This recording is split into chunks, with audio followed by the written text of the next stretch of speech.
apparently Jonathan Majors' PR team and management have both dropped him, and currently it's not looking good for Jonathan himself. Seeing those text messages, seeing, everything, it is very weird right now. What I hate most about these kinds of cases, these kinds of allegations, is you always have two sides bickering at one another, but the fact is we don't know the 100% truth. Is Jonathan innocent? I don't know. Is he guilty? I don't know. Now, what makes me a little more concerned about this specific case is the lawyers came out and said we have footage, Jonathan's going to be innocent quickly, and a lot of people ran with that as, oh yeah, Jonathan's innocent. I ran with that as, he's a lawyer. Lawyers defend their clients to the death. Lawyers defend pedophiles and murderers. So I'm not going to just take what a lawyer says and run with it. That's kind of always been my thing. But what makes everything more weird is we haven't seen that clip, that footage that they're talking about. There's no sign of him being innocent. There's already rumors of a recasting. But now on top of all that, the PR team, management, they're dropping him. And then, of course, there was the ads from the, I think it was the Air Force. That one I didn't really care because I can't blame him. I can't blame a company for dropping an actor who's facing these kinds of allegations. You don't want to get rambled on into those kinds of scenarios. That's really something no one wants. Now, again, I want to clarify this because one of the issues I have with so many of YouTubers out there is anytime they talk about this Majors issue, it's always Majors is innocent, Majors is guilty. But the thing is, I don't know. I'm not going to tell you.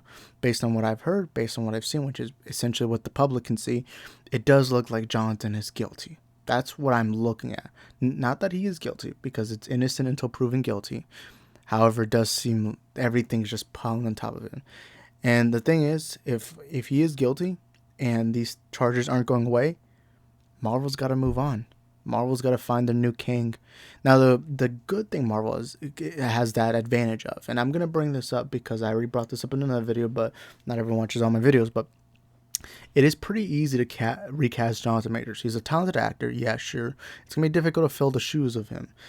But one of the advantages that Kang has is he has variants. And so far in the MCU, we've seen 2 variants. Now, yeah, we did see, spoiler alert, a scene in Quantumania that shows far more variants that seemed like they were going to be more important going into the MCU.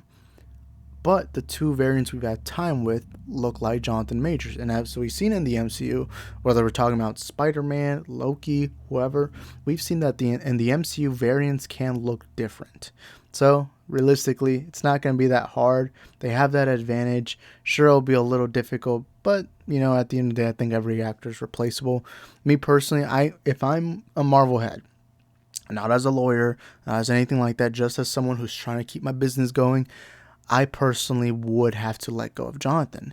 Now, yes, innocent until proven guilty, but you have a business to run. In business, the number one thing you got to do is focus on your money. And if an actor is becoming a liability in that, especially when it doesn't seem like that thing that they're getting in trouble for seems to be going away, you don't want to get wrapped into that. I mean, remember a year ago when The Flash, was being talked about, it wasn't being talked about because of The Flash. It was being talked about Ezra Miller, right? I guarantee you that when the the Aquaman 2 trailer drops, everyone's going to be talking about Amber Heard. It's always going to be that scenario. I mean, Death of Nile, I forgot what that cannibal's name is, but he was brought up the entire time, and that's just going to happen, unfortunately. So, realistically, yeah, I would too. I already see people being like, oh, you're trying to cancel an innocent man. Again, we don't know what is fact and we don't know what is the truth. Now, I hope the truth comes out, and I hope whatever happened is proven in court, But at the end of the day, I don't have those answers. I'm not a judge. I'm not a lawyer. I don't know what exactly happened, the ordeal. But yeah, you do have to worry about not your clients, but your finances first, because a lot of these people, they need to provide for their families. They need to provide, for their kids, their wife, their friends, whatever. It is what it is. Anyways, that's it for my video. Didn't really have much else to say. Thank you guys for watching. Hope to see y'all in the next one. Ciao.